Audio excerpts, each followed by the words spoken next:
You're listening to a very special edition of In Retail Conversation. My name's David Roth from WPP, and this conversation is all about Amazon and Whole Foods. And I'm now joined in the studio by Ethan Sinick, who's the founder and managing director of Schept Ventures, and through video conference from New York, Ken Schept, who's a seasoned retail journalist and editor of a number of the WPP BrandZ publications. Ethan and Ken, thank you very much indeed for joining us.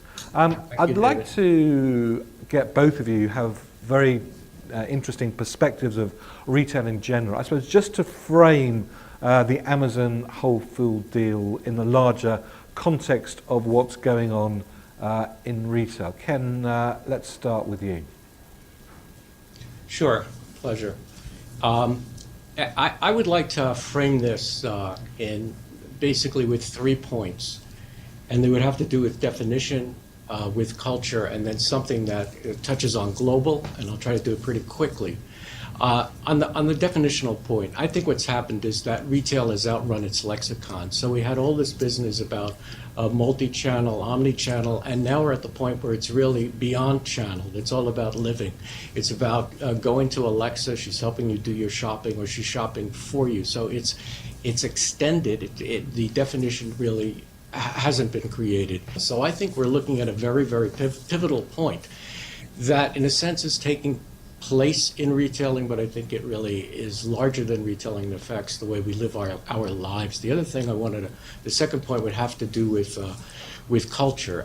Amazon and Whole Foods, Amazon Prime, are pretty well liked in the United States, and I would say it may be one of the few areas where Democrats and Republicans actually agree and probably shop in the same aisles, which is unusual. At the same time, though, the Walmart hookup with JD, for example, a parallel.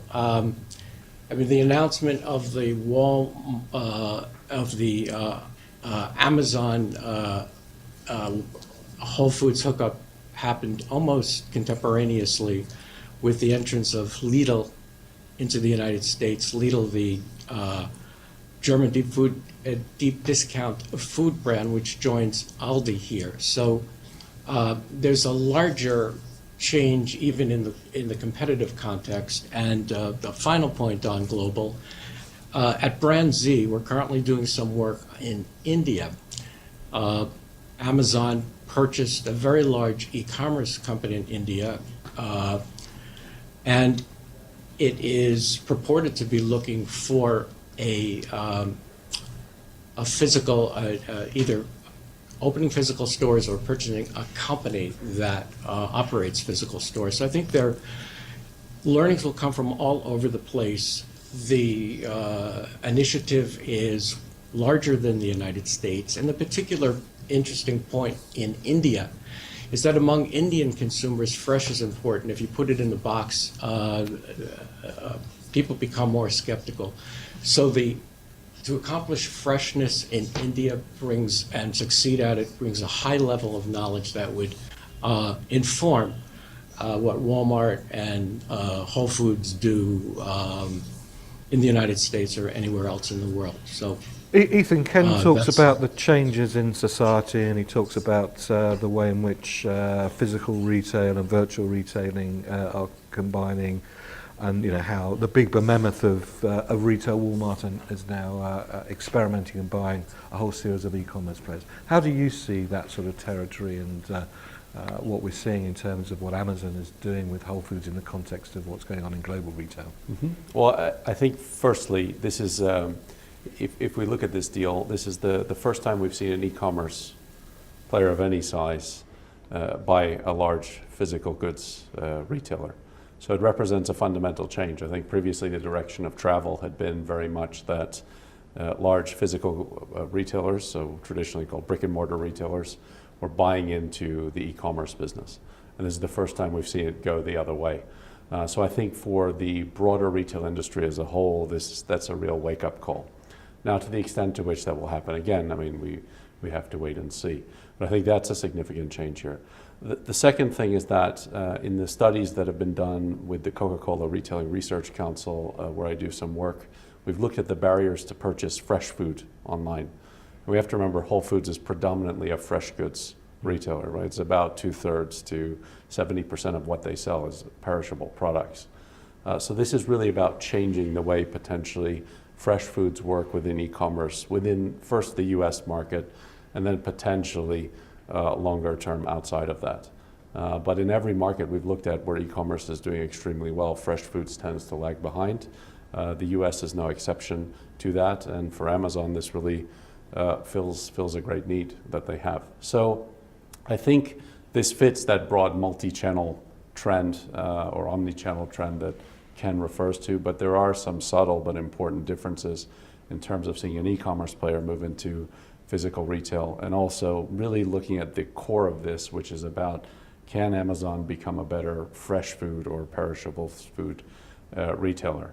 There is, of course, a dimension of this which applies to Whole Foods, but we can hold that to discuss later on. Now, retailers and manufacturers are going to have to learn a whole series of new skills to compete in this new world, which I know we've been talking to them about for a long time, but it's now suddenly happening. Are they capable of it? Well, I think the capability is really down to a number of things.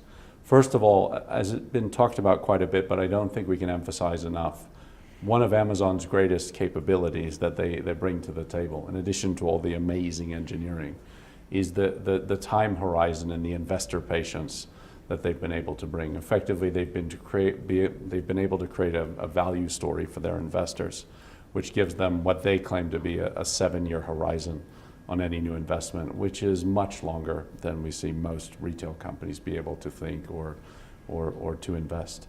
So the first step of competition in my mind for any retailer looking at this is to be able to build a value creation story for their investors that will allow them to compete on somewhat of a level playing field with Amazon.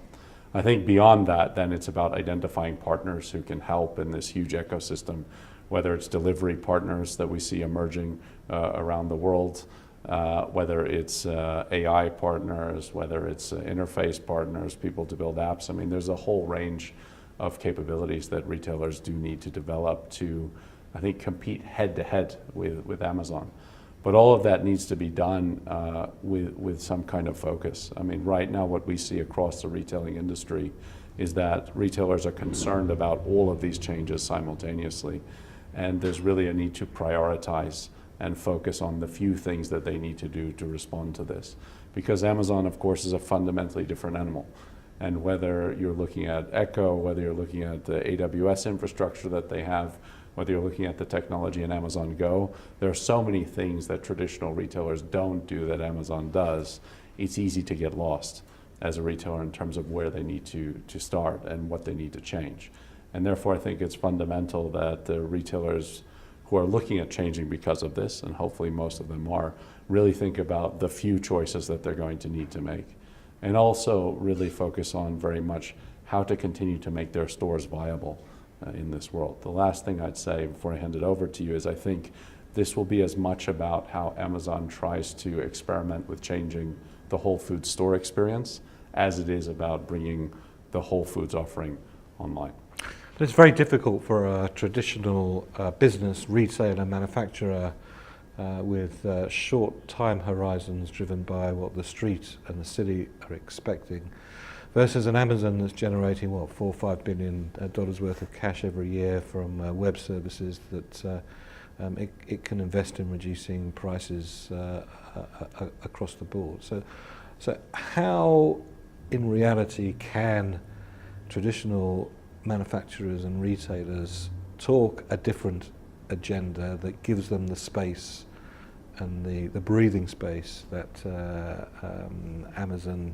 gets but nobody else does? Well, I mean, part of that is sort of it used to be the $64 million question, now I think it's the multi-billion dollar question. But I think it starts first and foremost with the investor story.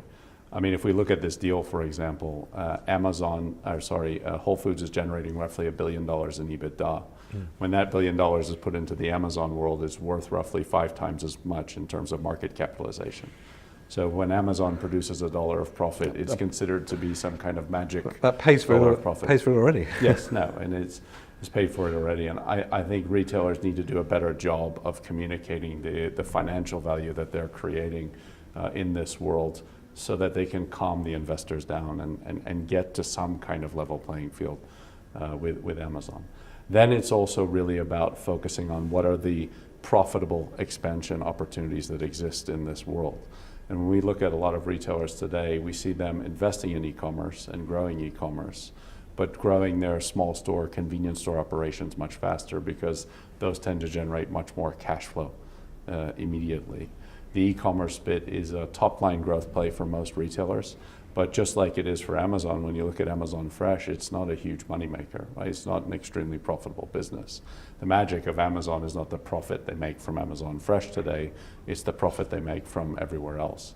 And I think the retailers need to learn to articulate that story to their investors, so that they're not forced into a scenario of over-investing in something that's going to burn a lot of cash in the short term, and at the same time that they can develop a business model which generates enough cash so that they can incrementally invest in e-commerce.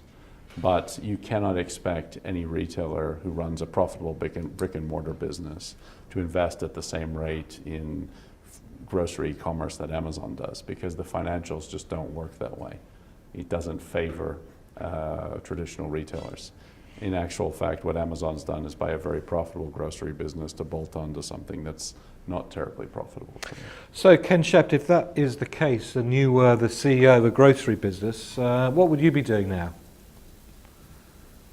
Well, if I had the answer, I guess I would be the beneficiary of that multi-million-dollar prize. But I think the way I would look at it is that there is no magic answer. I think it's a sort of the mentality that you come at it with. The easiest thing is to be very frightened and to be reactive and to be imitative of Amazon, which is probably the wrong approach. I think the better approach would be to be a bit more introspective and to consider that really, I think grocery, certainly in the United States, started out and basically operates as a local business. And so what is it about my business? What is it that I bring specifically to my customers, and really understand what that is? And then maybe look to Amazon and to some of the other technology leaders to see how the core of that business can be, exponentially expanded or strengthened. But I think I would start with what I have, not necessarily with what Amazon, Whole Foods is challenging me with. And Ethan, if you were the CEO of a manufacturer and a brand owner, retailer, what would you be doing now? Well, I think for manufacturers, there's a clear story there. I think there are two dynamics. One, undoubtedly, this move will accelerate. It's a catalyst for e-commerce growth within the grocery industry. And because that e-commerce growth within the grocery industry is not, it's marginally profitable today. It means that the growth trajectory of most of the retail partners for the manufacturers will be one that's possibly profit dilutive. So you as a manufacturer are going to have to become very, very good at understanding how you manipulate the product mix, the marketing mix with your retail partners to try and go against those trends, effectively to increase average order size so that you get to some kind of profitability, to really work the margin mix of your offer so that you can improve the margin in the basket to offset the costs. And I think being much more aware of what those challenges are for your retail partners. There's of course another dynamic there, which is that yes, this does fundamentally change the game in terms of the future weight of physical retail and e-commerce. But I think the immediate issue for most of the manufacturers is going to be how they work with their existing retail partners in a way to mutually grow an e-commerce business which is not immediately accretive to profits. Well, Ethan Sinick here in London, Ken Schept in New York, thank you very much indeed for joining us. And I'll be giving you details of how you can get some of the Coca-Cola Research Foundation reports at the end of the broadcast.